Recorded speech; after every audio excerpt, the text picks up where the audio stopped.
Assalamualaikum warahmatullahi wabarakatuh. Perkenalkan, nama saya Ananda Nadia Istiqomah dari kelas MK4B. Di video kali ini, saya akan menjelaskan mengenai risk and return pada sektor consumer goods di tengah pandemi COVID-19. Video kali ini dibuat untuk memenuhi ujian akhir semester mata kuliah Praktik Pasar Modal dengan dosen pengampu Bapak Fatir Asfad. Oke, mari kita mulai saja ke materinya. Pertama-tama, saya akan menjelaskan terlebih dahulu mengenai metode atau pendekatan yang digunakan.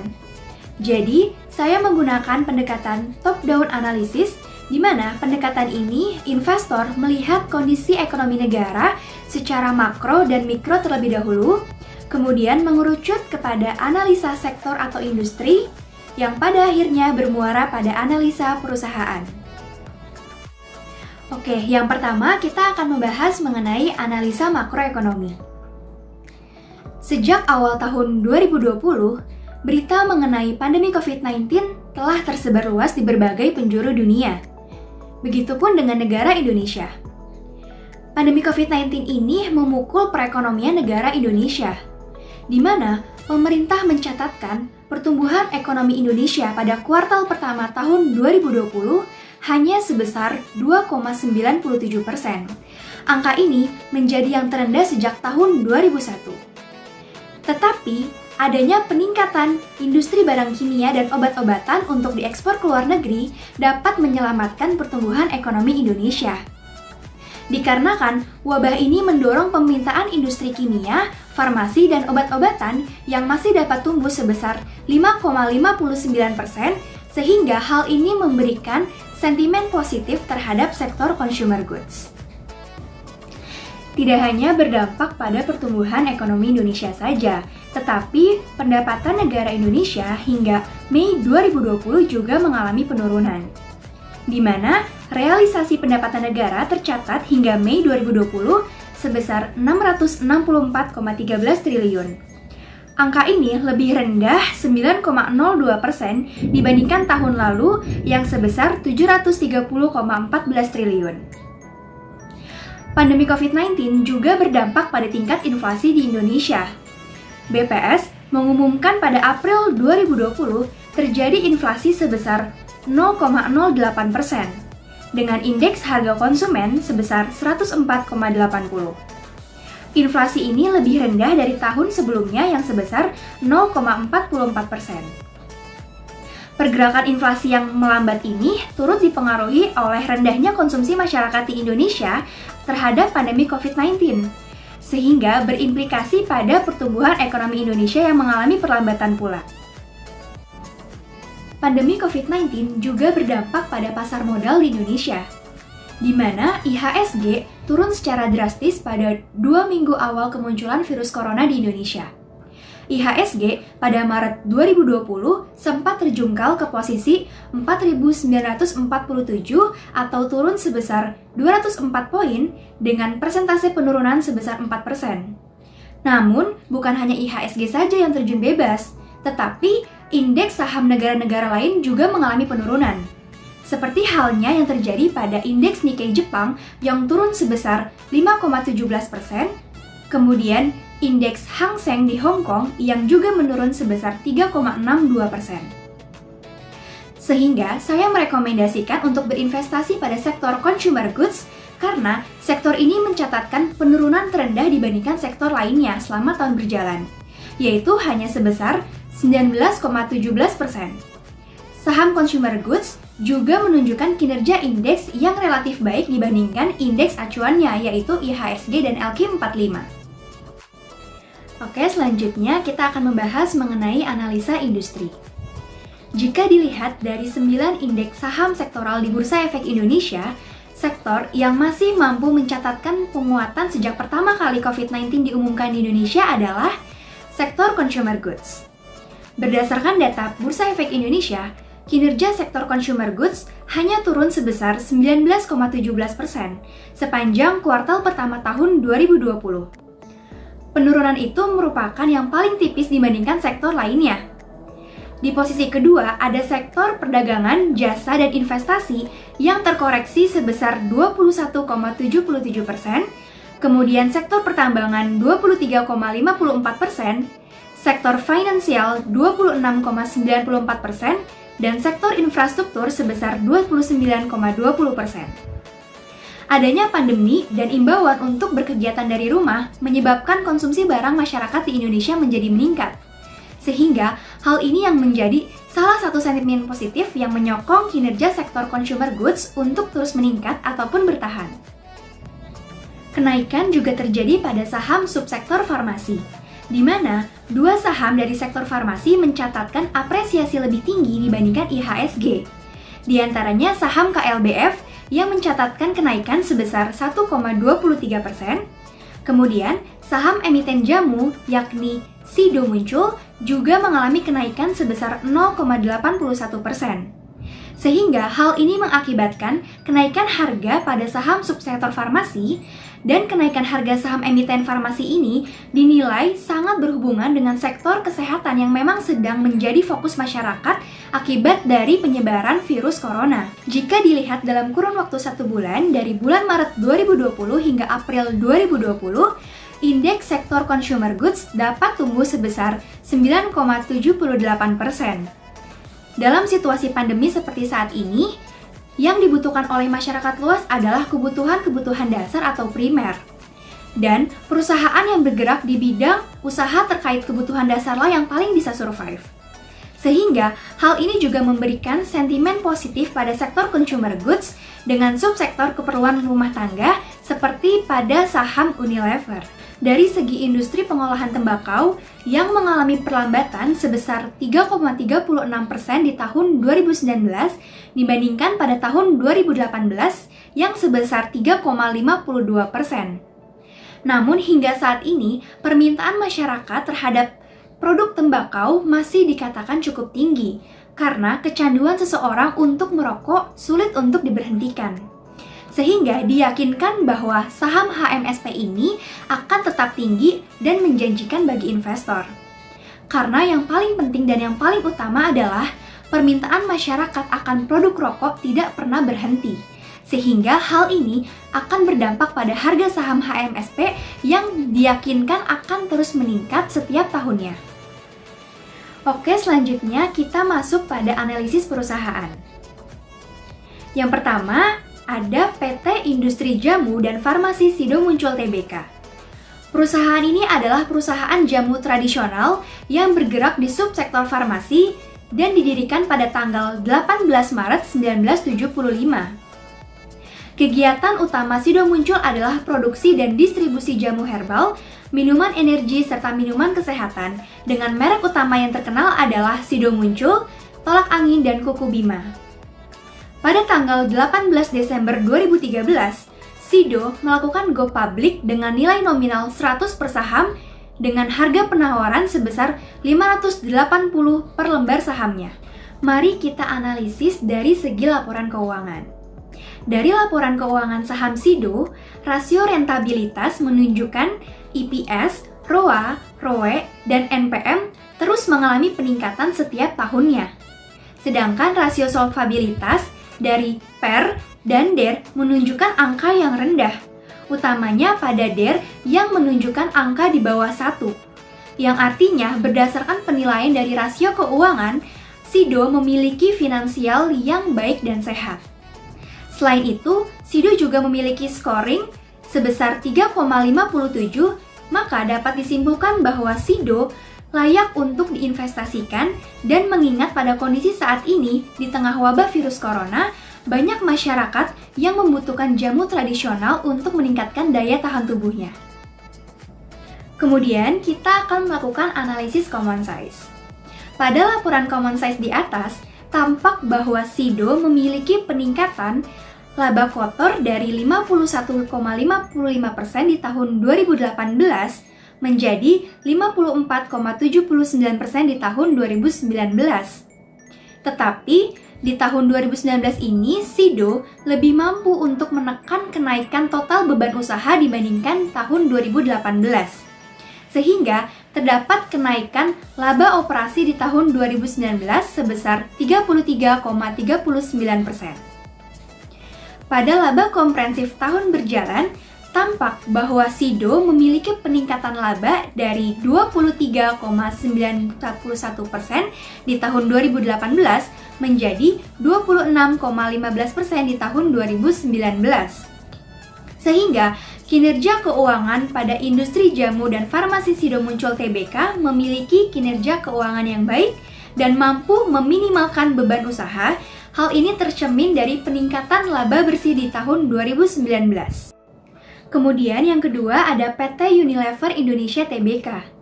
Unilever ini didirikan pada tanggal 5 Desember 1933 yang hingga kini telah tumbuh menjadi salah satu perseroan terdepan untuk kategori fast moving consumer goods di Indonesia. Rangkaian produk Unilever Indonesia mencakup brand-brand ternama di dunia seperti Pepsodent, Lux, Lifebuoy, Dove, Sunsilk, Vaseline, Rexona, dan lain sebagainya. Pada tanggal 11 Januari 1982, Unilever melakukan go public dengan nilai nominal 1.000 per saham dengan harga penawaran 3.175 per lembar sahamnya. Kemudian, dari segi laporan keuangannya, ada rasio rentabilitas yaitu EPS, ROA, ROE, dan NPM mengalami peningkatan dan penurunan setiap tahunnya. Sedangkan pada rasio solvabilitas yaitu PER dan DER menunjukkan angka yang cukup tinggi, utamanya pada rasio DER yang menunjukkan angka di atas 1. Yang artinya, berdasarkan penilaian dari rasio keuangan ini, Unilever memiliki finansial yang kurang sehat, tetapi masih mampu untuk menghasilkan profit setiap tahunnya dengan baik. Unilever juga memiliki rata-rata scoring sebesar 2,29. Maka dapat disimpulkan bahwa Unilever ini cukup layak untuk diinvestasikan dan mengingat pada kondisi saat ini yang dibutuhkan oleh masyarakat luas adalah kebutuhan dasar atau primer, sehingga produk-produk yang dihasilkan oleh Unilever ini dapat mendorong kinerja perusahaannya. Jika kita lihat dari analisis common size-nya, tampak bahwa laba kotor Unilever memiliki peningkatan dari 50,49% di tahun 2018 menjadi 51,32% di tahun 2019. Tetapi, di tahun 2018 ini, Unilever lebih mampu untuk menekan kenaikan total beban usaha dibandingkan pada tahun 2019. Sehingga terdapat penurunan laba operasi di tahun 2019 yang terlihat lebih rendah sebesar 23,58%. Dan pada laba komprehensif tahun berjalan, tampak bahwa Unilever memiliki penurunan laba dari 22,39% di tahun 2018 menjadi 16,52% di tahun 2019. Sehingga kinerja keuangan PT Unilever ini memiliki kinerja keuangan yang kurang baik dan kurang mampu meminimalkan beban usahanya. Hal ini tercermin dari penurunan laba operasi di tahun 2019. Oke, yang ketiga ada PT Hanjaya Mandala Sampurna Tbk atau sering disebut dengan HMSP. Perusahaan ini adalah perusahaan rokok terbesar pertama di Indonesia yang didirikan pada tanggal 27 Maret 1905 dan memulai kegiatan usaha komersialnya pada tahun 1913 di Surabaya. Beberapa merek rokok terkenal dari Sampurna adalah G Samsu, Amel, Sampurna Kretek, Umelt, dan mendistribusikan Marlboro. Pada tanggal 15 Agustus 1990, HMSP melakukan go public dengan nilai nominal 1.000 per saham dengan harga penawaran sebesar 12.600 per lembar sahamnya. Kemudian jika kita analisa dari segi laporan keuangan, tampak bahwa rasio rentabilitas yaitu EPS, ROA, ROE, dan NPM terus mengalami peningkatan dan penurunan setiap tahunnya. Sedangkan pada rasio solvabilitas yaitu PER dan DER menunjukkan angka yang rendah, utamanya pada rasio DER yang selalu di bawah 1. Artinya, dari penilaian rasio keuangan ini, HMSP cukup memiliki finansial yang baik dan sehat karena lebih mengutamakan dana sendiri dibandingkan hutang. Selain itu, HMSP memiliki rata-rata scoring sebesar 2 yang dapat disimpulkan bahwa HMSP ini kurang layak untuk diinvestasikan. Tetapi, kita juga harus melihat kinerja keuangan dan prospek jangka panjang dari perusahaan itu sendiri untuk memilih keputusan investasi. Utamanya, permintaan produk tembakau dan rokok ini terus meningkat setiap tahunnya dan sulit untuk diberhentikan. Kemudian, jika kita analisis menggunakan common size, tampak bahwa laba kotor HMSP ini memiliki peningkatan dari 23,88% di tahun 2018 menjadi 24,63% di tahun 2019. Tetapi di tahun 2019 ini HMSP lebih mampu untuk menekan kenaikan total beban usahanya dibandingkan tahun 2018. Sehingga terdapat kenaikan laba operasi di tahun 2019 sebesar 16,10%. Dan pada laba bersih tahun 2019 tampak bahwa HMSP ini mengalami kenaikan dari 12,77% di tahun 2018 menjadi 13,14% di tahun 2019. Sehingga kinerja keuangan HMSP ini memiliki kinerja yang baik dan mampu meminimalkan beban usaha. Sehingga hal ini tercermin dari kenaikan laba bersihnya di tahun 2019. Kemudian yang keempat ada PT Darya Varia Laboratoria Tbk. Perusahaan ini adalah perusahaan farmasi yang telah lama berdiri di Indonesia sejak tanggal 30 April 1976. Merek-merek yang terkenal dari Darya Varia ini antara lain Enervon C, Natur E, Decolgen, Neosep, dan lain sebagainya. Kemudian pada tanggal 11 November 1994, DVLA ini melakukan go public dengan nilai nominal 1.000 per saham dengan harga penawaran 6.200 per lembar sahamnya. Kemudian jika kita lihat dari segi laporan keuangannya, pada rasio rentabilitas menunjukkan bahwa EPS, ROA, ROE, dan NPM terus mengalami peningkatan setiap tahunnya. Sedangkan pada rasio solvabilitas yaitu DER dan PER menunjukkan angka yang rendah, terutama pada rasio DER yang selalu berada di bawah 1. Artinya, berdasarkan penilaian dari laporan keuangan, DVLA ini memiliki finansial yang baik dan sehat. Selain itu, DVLA ini memiliki rata-rata scoring sebesar 4,43. Maka dapat disimpulkan bahwa DVLA sangat layak untuk diinvestasikan dan mengingat pada kondisi saat ini di tengah wabah virus corona, banyak masyarakat membutuhkan multivitamin untuk meningkatkan daya tahan tubuh mereka sesuai dengan produk vitamin C yang dikeluarkan oleh perusahaan tersebut.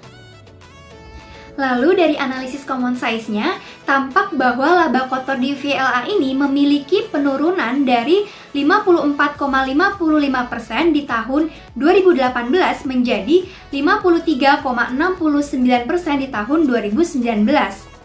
Namun, di tahun 2019 ini, DVLA lebih mampu untuk menekan kenaikan total beban usaha dibandingkan tahun 2018. Sehingga, terdapat kenaikan laba operasi di tahun 2019 yang terlihat lebih tinggi sebesar 16,36%. Dan pada laba kompresif tahun berjalan, tampak bahwa DVLA ini memiliki peningkatan laba dari 11,96% di tahun 2018 menjadi 12,09% di tahun 2019. Sehingga kinerja keuangan DVLA ini memiliki kinerja keuangan yang baik karena hal ini tercermin dari kenaikan laba bersih di tahun 2019. Kemudian yang terakhir ada PT Kalbe Farma Tbk. Perusahaan ini adalah perusahaan internasional yang memproduksi produk farmasi, nutrisi, suplemen, dan layanan kesehatan yang didirikan pada tanggal 10 September 1966. Produk yang dimiliki oleh Kalbe Farma ini diantaranya Promac, Comix, Entrostop, Procold, Fatigon, dan lain sebagainya. Pada tanggal 30 Juli 1991, KLBF ini melakukan go public dengan nilai nominal 1.000 per saham dengan harga penawaran 7.800 per lembar sahamnya. Kemudian jika kita lihat dari segi laporan keuangannya, pada rasio rentabilitas yaitu EPS, ROA, ROE, dan NPM, KLBF ini cenderung mengalami penurunan setiap tahunnya. Tetapi jika dilihat dari rasio solvabilitas, yaitu PER dan DER, utamanya pada rasio DER ini, KLBF selalu menunjukkan angka di bawah 1, yang artinya KLBF lebih mengutamakan modal sendiri dibandingkan meminjam hutang. Sehingga berdasarkan penilaian rasio keuangan ini, KLBF memiliki kinerja keuangan yang dikategorikan baik dan sehat. Selain itu, KLBF memiliki rata-rata scoring sebesar 2,14. Maka dapat disimpulkan bahwa KLBF kurang layak untuk diinvestasikan. Tetapi untuk prospek jangka panjang dan mengingat kondisi saat ini, suplemen vitamin dan obat-obatan sangat dibutuhkan oleh masyarakat luas untuk menjaga daya tahan tubuhnya, sehingga KLBF ini masih layak untuk diinvestasikan. Kemudian dari analisis common size-nya, tampak bahwa laba kotor KLBF memiliki penurunan dari 46,73% di tahun 2018 menjadi 45,26% di tahun 2019. Sedangkan di tahun 2018 ini, KLBF lebih mampu untuk menekan kenaikan total beban usahanya, sehingga terdapat penurunan laba operasi di tahun 2019 yang terlihat lebih rendah sebesar 14,58%. Lalu, pada laba komprehensif tahun berjalan, KLBF memiliki penurunan laba dari 12,11% menjadi 11,10% di tahun 2019. Sehingga kinerja keuangan Kalbel Pharma ini memiliki kinerja keuangan yang kurang baik. Hal ini tercermin dari penurunan laba bersih perusahaan di tahun 2019. Oke, selanjutnya kita akan melakukan analisis resiko dan imbal hasil. Berdasarkan hasil perhitungan risk and return, hasil akhir dapat dilihat melalui koefisien beta. Dapat dilihat untuk saham SIDO, UNVR, HMSP, dan DVLA ini menunjukkan angka kurang dari 1, yang artinya saham tersebut memiliki resiko yang rendah. Tetapi pada saham KLBF ini menunjukkan beta yang lebih dari 1, artinya saham tersebut memiliki resiko yang tinggi.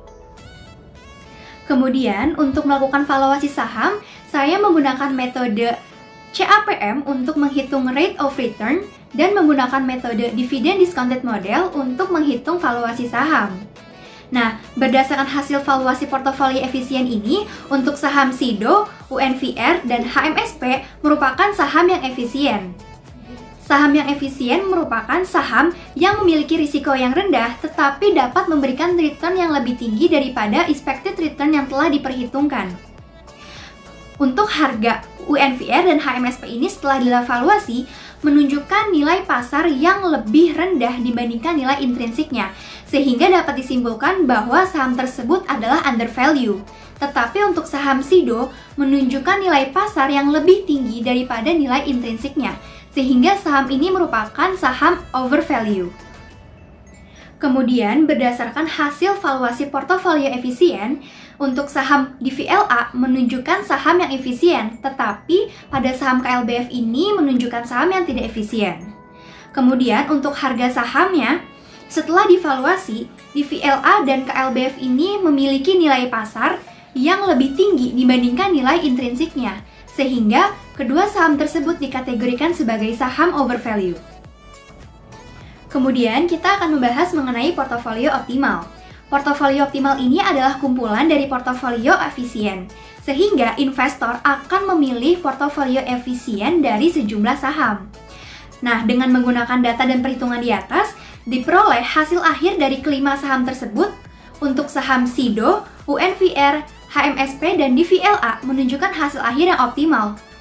Sehingga keempat saham tersebut layak untuk diinvestasikan dengan alokasi dana yang tertera di atas untuk masing-masing saham.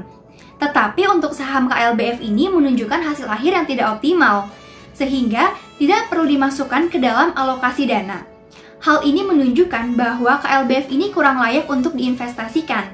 Tetapi dikarenakan valuasi saham SIDO, DVLA, dan KLBF menunjukkan harga yang overvalue, sehingga kita memerlukan analisa lanjutan yaitu analisa teknikal untuk memilih keputusan investasi.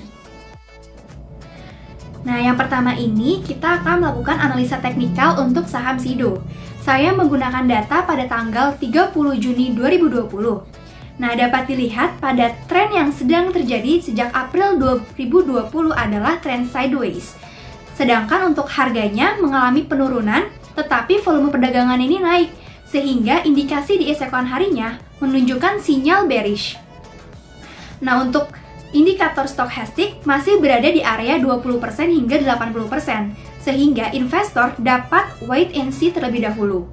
Untuk indikator MACD, belum terlihat tanda-tanda harga saham akan mengalami kenaikan atau penurunan, sehingga masih menunjukkan trend sideways dan investor dapat wait and see terlebih dahulu. Kemudian untuk RSI berada di level 35,1%, sehingga investor dapat wait and see terlebih dahulu, tetapi dapat dijadikan range perdagangan jangka pendek untuk melakukan investasi. Kemudian yang kedua ada saham di VLA. Saya juga menggunakan data pada tanggal 30 Juni 2020. Untuk tren yang sedang terjadi sejak April 2020 adalah tren sideways, dan untuk harganya mengalami penurunan, tetapi volume perdagangannya juga mengalami penurunan, sehingga indikasi untuk keesokan harinya menunjukkan sinyal bullish. Untuk indikator stokastik masih berada di area 20% hingga 80%, sehingga investor dapat wait and see terlebih dahulu. Untuk indikator MACD-nya pun belum terlihat tanda-tanda harga saham akan mengalami kenaikan ataupun penurunan, sehingga masih menunjukkan trend sideways dan investor dapat wait and see terlebih dahulu. Untuk RSI-nya sendiri berada di level 46,2%, sehingga investor dapat wait and see terlebih dahulu, tetapi dapat dijadikan range perdagangan jangka pendek. Dan untuk analisa teknikal yang terakhir adalah saham KLBF. Saya juga menggunakan data pada tanggal 30 Juni 2020. Untuk tren yang sedang terjadi sejak April 2020 adalah uptrend. Dan untuk harga penutupannya mengalami kenaikan, tetapi volume perdagangannya juga mengalami kenaikan, sehingga indikasi esokan harinya itu menunjukkan sinyal bullish. Untuk indikator stokastik masih berada di area 20% hingga 80%, sehingga investor dapat wait and see terlebih dahulu. Untuk indikator MACD-nya pun belum terlihat tanda-tanda harga saham akan mengalami penurunan atau kenaikan, sehingga masih menunjukkan trend sideways dan investor dapat wait and see terlebih dahulu. Untuk RSI-nya sendiri berada di level 48,4%, sehingga investor masih dapat wait and see terlebih dahulu, tetapi bisa dijadikan range perdagangan jangka pendek untuk memilih keputusan investasi. Sehingga dapat disimpulkan bahwa adanya pandemi corona dan imbauan untuk berkegiatan dari rumah ini menyebabkan konsumsi barang masyarakat di Indonesia menjadi meningkat. Sehingga hal ini menjadi salah satu sentimen positif yang mendorong kinerja sektor consumer goods untuk terus meningkat ataupun bertahan. Saham sektor consumer masih memiliki peluang positif untuk jangka panjang di tengah geliat perekonomian yang belum memperlihatkan tanda-tanda penguatan yang berarti. Konsumsi masyarakat menjadi pendorong pertumbuhan ekonomi di tengah pelemahan perekonomian akibat pandemi COVID-19. Selain itu, dalam melakukan investasi perlu dilakukan perhitungan dan analisa secara mendalam untuk meminimalisir resiko dan mendapatkan gain sebesar-besarnya. Utamanya dalam situasi saat ini, di mana pada sektor consumer merupakan saat yang tepat untuk melakukan investasi karena saham mengalami penurunan harga dan memiliki nilai yang undervalue. Selain itu, beberapa saham sektor consumer juga memiliki fundamental yang baik. Sehingga, menurut pendapat saya, saham sektor consumer goods ini sangat layak untuk diinvestasikan dalam jangka yang panjang. Sekian presentasi yang dapat saya sampaikan, kurang lebihnya mohon maaf. Wassalamualaikum warahmatullahi wabarakatuh.